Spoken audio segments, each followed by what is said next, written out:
Hello friends, तो आप सब लोग कैसे हो। आ गया हूँ मैं फिर से क्लास 11 का फर्स्ट चैप्टर लेकर, जिसका नाम है बेसिक अकाउंटिंग टर्म्स।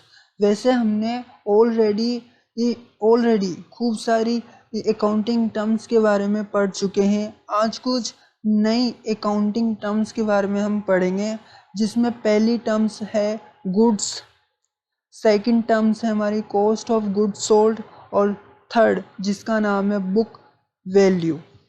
तो सबसे पहले हम गुड्स के बारे में पढ़ते हैं कि गुड्स होता क्या है, इसकी डेफिनेशन क्या है, इसके बारे में जानते हैं।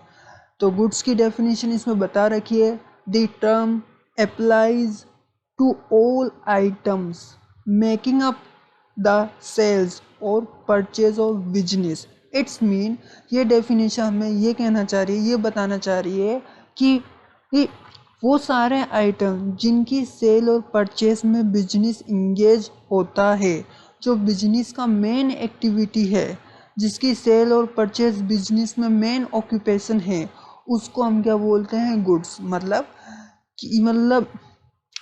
कोई भी बिजनेस किसी प्रोडक्ट को सेल और परचेज करता है, यानी वो उसमें क्या है, मुख्य रूप से इंगेज है, इंक्लूड है, वो उसी का ही काम करता है। यानी पेन को खरीदता है फिर उसको सेल करता है।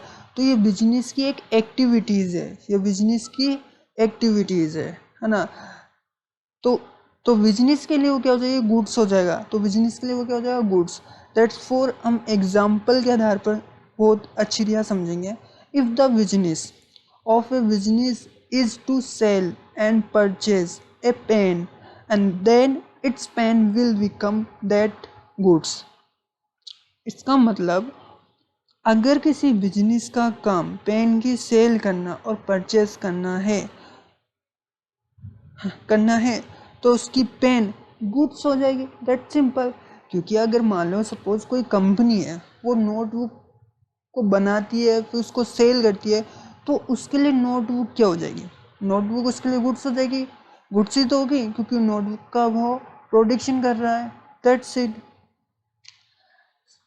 सेकंड हमारी जो टर्म्स है वो है कॉस्ट ऑफ गुड्स सोल्ड। इसकी डेफिनेशन के बारे में हम जानते हैं, the direct cost attributable to the production of goods और सर्विसेज। मतलब जो भी गुड्स और सर्विस को प्रोड्यूस करने के लिए डायरेक्ट कॉस्ट लग रही है या लगती है, और उस अमाउंट का हम क्या बोलते हैं, कॉस्ट। उस अमाउंट को हम क्या बोलते हैं, कॉस्ट। उदाहरण के तौर पर ये बताएं कि what is the main cost for making a pen. यानी एक पेन को बनाने के लिए कौन कौन सी मेन यानी महत्वपूर्ण कॉस्ट लगती है, जिसमें सबसे, वैसे तो अधिकतर लोगों को पता ही होगा, रॉ मटेरियल सबसे महत्वपूर्ण है। रॉ मटेरियल, मशीनरी, इंक और बॉडी, ये सबको पता ही है।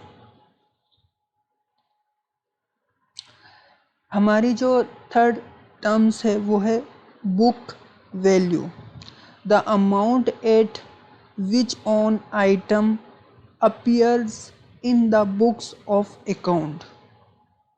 इट्स मीन, जिस वैल्यू पर बुक्स ऑफ अकाउंट में कोई भी प्रोडक्ट और आइटम शो हो रहा है, उसको हम बुक वैल्यू कहते हैं। कई बार क्या होता है कि हमारी बुक ऑफ अकाउंट में हमारी बुक ऑफ अकाउंट में वैल्यू अपीयर कर रही है और वह मार्केट की वैल्यू है, यानी मार्केट की वैल्यू शो कर रही है, यानी करंट रेट चल रही है उसको शो कर रहा है, तो वो डिफरेंट होती है। हम बुक वैल्यू को लेकर काम करते हैं और कई बार मार्केट वैल्यू पर। मतलब सिंपल सा ये कहना चाह रहा हूँ, कई बार क्या होता है, हमारी बुक वैल्यू में जो रेट दे रखी होती है वो करंट दे रखी होती है। ठीक है। वैसे हम जो बुक काम करते हैं, जो एंट्री करते हैं, वो बुक वैल्यू को लेकर करते हैं। और कई बार क्या होता है, हमें मार्केट वैल्यू के आधार पर भी काम करना होता है। सो आई होप ये जो आज की जो है टर्म्स है आपको समझ में आई होगी। अगर कुछ भी कोई प्रॉब्लम होती है तो आप मुझे कमेंट करके बता सकते हैं। सो मिलते हैं अगली नेक्स्ट वीडियो में कुछ अकाउंटिंग टर्म्स के